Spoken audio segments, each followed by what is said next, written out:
What's up? So the past couple days I've been studying if there's actually a right way to breathe, right? And most of us, what I've noticed, like from just viewing people, is that we breathe from our mouth a lot. Well, we sleep, we snore, and most of the time you wake up and your mouth is open, like, and it's so dry and it's like you have bad breath, right? Or when you're talking, like right now, you can't talk and then like breathe through your nose. It has to be through your mouth. And after watching this podcast by Andrew Huberman, he talks about the right way to breathe, how breathing can change your emotions, how you feel, how you sleep, how you perform. And that really interested me, so I'm gonna sort of simplify it for you guys. The first thing I learned was that if you breathe through your mouth, your jaw basically gets pushed in. I'm gonna show you a couple pictures. I have a picture drawn here, but I'll show you images on what it looks like when you mouth breathe, right? And this occurs when you're really focused on something. So let's say you're playing video games. You'd be playing video games, bro. I remember doing this. I played video games, and you get so focused, you're zoned into the game. And then out of nowhere you feel really thirsty and you have to go drink some water. That happens a lot. So I want you to be present and notice when you're breathing from your mouth. Most of the time when we're on TikTok, we're mouth breathing. We're not breathing through our nose. We're not focused, bro. We're always just scrolling. We're always just playing video games. Now, if I show you this picture and you're like, bro, I don't want to look like that, then breathe through your nose. At least try to reduce as much as possible how much you breathe through your mouth. Because some you have to do. You have to breathe through your mouth when you talk. It's like the best way to do it. It's the best way to do it if you don't want to just like pause and then keep talking. So breathing through your mouth is a little more efficient, but for reasons that you don't like really need to breathe through your mouth, like while you're scrolling on TikTok or while you're focused on something, no, bro, you don't want to do that. Now, if you breathe through your mouth, what happens is you have a flat face. Or not a flat face, but it doesn't get pushed in. I'll show you what a normal face looks like, but I'll show you a picture of what a normal face looks like. And Dr. Huberman, he gave me an example, or not gave me specifically, but he gave his audience an example of what type of breathing technique you can use to just get rid of stress, like this. Now, this may be psychological, but it honestly worked for me. How you do it is you take in a deep breath, and then you take another like sharp breath. So you go, wait, and then you just let everything out. What that does, I've noticed, bro, I legit, throughout the weekend and Friday, I started applying this. You know those feelings, you're just randomly, you start overthinking in your head and your heart just starts breathing, and then your heart just starts beating more and more, and it feels like you feel like some pressure on your chest, right? You know that feeling, and I have that all the time, bro. It's like I get so anxious for no reason sometimes. Just doing this just eliminated that, right? Now it might seem strange, right? It's like the weirdest thing. If you do it in public, you're probably gonna think you're weird. People are gonna think you're weird, but bro, this works. This really does work. I applied it, and it really does work.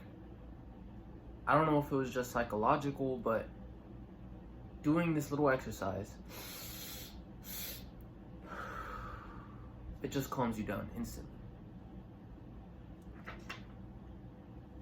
I also learned about athletes who train in like higher altitudes. They perform better because they adapted their bodies into that higher altitude. You know, when you go into a high altitude, when you go into a higher altitude, people say the air is thin, and you have to it's harder to breathe.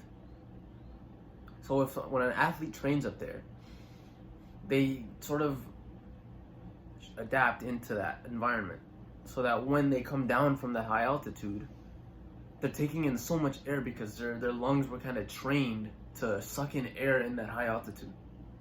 So you can imagine when he's down here, it feels like so much oxygen is coming in, so much like oxygen is going into your blood, into your system. You can imagine how good that feels. And the cool thing about it is you could train yourself to breathe like that, right? And how you do that is you like your diaphragm, right? Your diaphragm is your belly. So you breathe in as much as you can and put that air into your belly, right? As much as you can to the brim.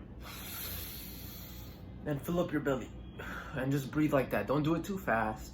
Just take your time, because if you do it too fast, you're gonna hyperventilate and it's just gonna like make you dizzy, and I don't want that. I don't want you guys to do that. That's like very dangerous.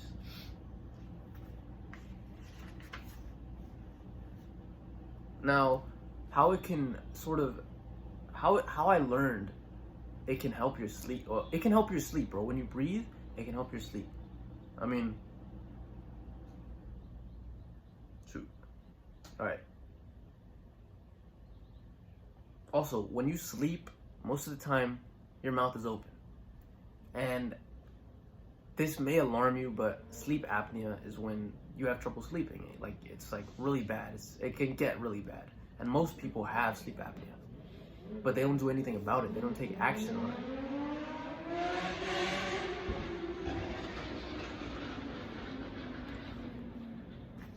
Most of the time, it's a loud motorcycle, bro. We sleep with our mouths open and our mouths just get fully dry. And this can lead to a very harsh disease called sleep apnea. And you don't want to experience that. Or you are experiencing it, but very minor. If it gets worse, you don't want to do that. And from experience, bro, I always wake up with nasty breath when I get out of bed. Mainly because you know? So what I started doing is I got tape and just started taping my mouth shut. And this may seem kind of strange, and a lot of people may think, "Oh, I'm gonna drown, bro. I'm gonna suffocate."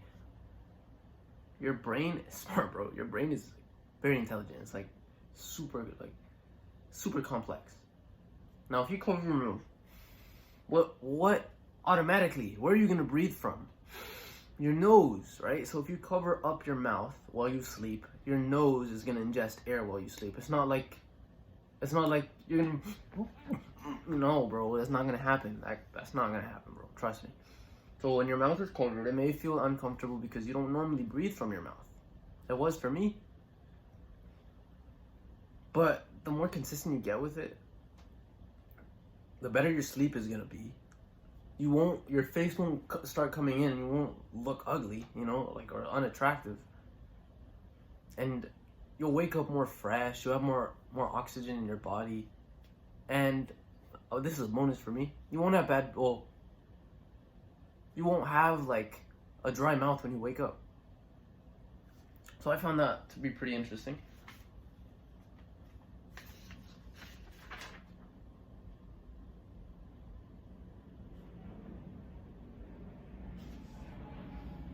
So the action step I want you to take is I want you to be conscious of how you're breathing, right? This may be hard, and a practice you could do if you want to learn how to breathe from your nose like more consistently or more frequently is meditation. Meditation can help with your mental health, but it can also help with just breathing practices. You can do it with your eyes open, eyes closed. Put like a 5-minute or 3-minute timer and just however you want. Or either way, if you just practice breathing from your nose and just make a conscious effort to breathe from your nose, you can prevent a whole bunch of negative things from happening in your life. And that's a bonus. Alright, so breathe from your nose. Don't eat McDonald's. You guys keep improving. Peace.